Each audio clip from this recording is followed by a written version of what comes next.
Hello everyone, day 11th of 100 day aisles challenge. तो आज हमने जो आइल्स में स्टडी करी है उसके बारे में बात करेंगे। तो क्लास में जो लाइव क्लास आई उसमें आज हमको रिपोर्ट राइटिंग के बारे में बताया गया। तो मैडम ने बताया कि हमें सबसे पहले इंट्रोडक्शन लिखना है। वो कैसे लिखना है कि जैसे हमको एक क्वेश्चन मिलेगा, उसके नीचे 2 डायग्राम मिलेंगे, ठीक है।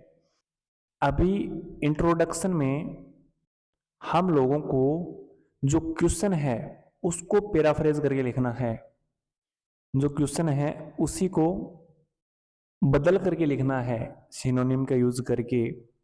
जितना हम उसको पैराफ्रेज कर सकते हैं उतना पैराफ्रेज करके क्वेश्चन को लिखना है इंट्रोडक्शन में। इसके बाद में हमें ओवरऑल लिखना है। ओवरऑल का मतलब ये है कि हमें 2 डायग्राम मिले हैं, तो दोनों डायग्राम में हम थोड़ा सा कंपैरिजन करेंगे और कंपैरिजन करके ये बताएंगे कि जैसे 2005 का और 2020 का कोई किसी चीज़ के बारे में डिफरेंस बताना है, तो हम बताएंगे कि 2005 से लेकर 2020 तक ये चीज़ें इंक्रीज हुई हैं, दोनों का कंपैरिजन हो गया, और ये चीज़ें डिक्रीज हुई हैं। ओवरऑल मतलब कि थोड़ा सा पोर्शन उसके बारे में जो चीज़ बताई जा सकती है, हम थोड़ा सा पोर्शन उसके बारे में बताएंगे। अब आगे आएंगे बॉडी पार्ट पे। 2 टाइप के बॉडी पार्ट लिखने हैं, उन दोनों डायग्राम को एक्सप्रेस करना है 2 बॉडी पार्ट में। जैसे किसी स्कूल में जो स्टूडेंट पास हुए हैं उसकी बात कर लेते हैं कि 2005 में इतने स्टूडेंट पास हुए और 2006 में इतने स्टूडेंट पास हुए हैं, ठीक है।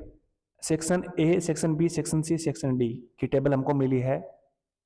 अब स्टूडेंट उसमें जो पास हुए हैं कि सेक्शन ए और बी में, तो जो स्टूडेंट पास हुए हैं उसमें डिक्रीज हुआ है, और सी और डी में जो स्टूडेंट पास हुए हैं उसमें इंक्रीज हुआ है, इतने परसेंट इंक्रीज हुए हैं, वो डेटा दिखाएंगे।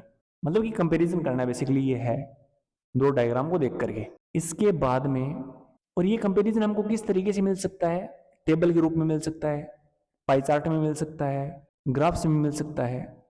लेकिन एक चीज ध्यान रखनी है हमको, जब हमको ग्राफ मिले, बार ग्राफ और लाइन ग्राफ, तो उसमें ये ध्यान रखना है कि जो बार ग्राफ है उसमें पहले से कंपैरिजन करके दिया हुआ होगा।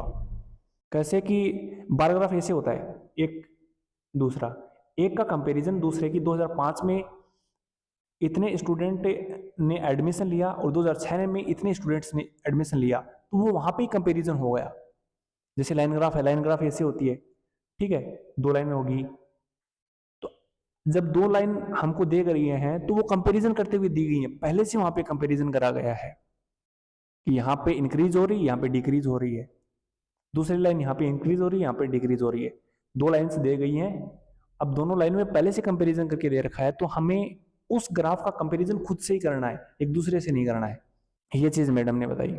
जैसे मैंने क्लास ली तो मेरा एक डाउट सॉल्विंग क्लास होनी थी गूगल मीट पर।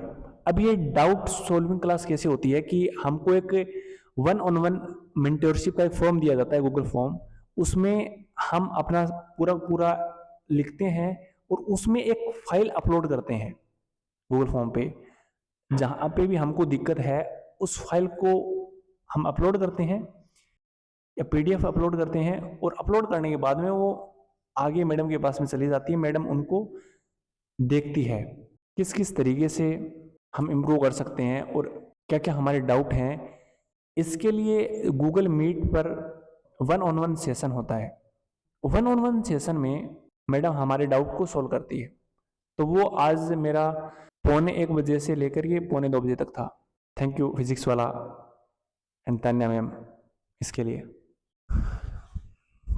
इसके बाद में हमने क्लास को रीवॉच किया और जो नोट्स थे उनको देखे, क्योंकि हमारे पास में डीपीपी डेली प्रैक्टिस पेपर आता है और नोट्स आते हैं कि किस किस तरीके से चीज़ें हमने करनी है, सीखनी है।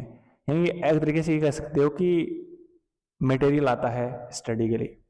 तो thank you PW and Tanya ma'am.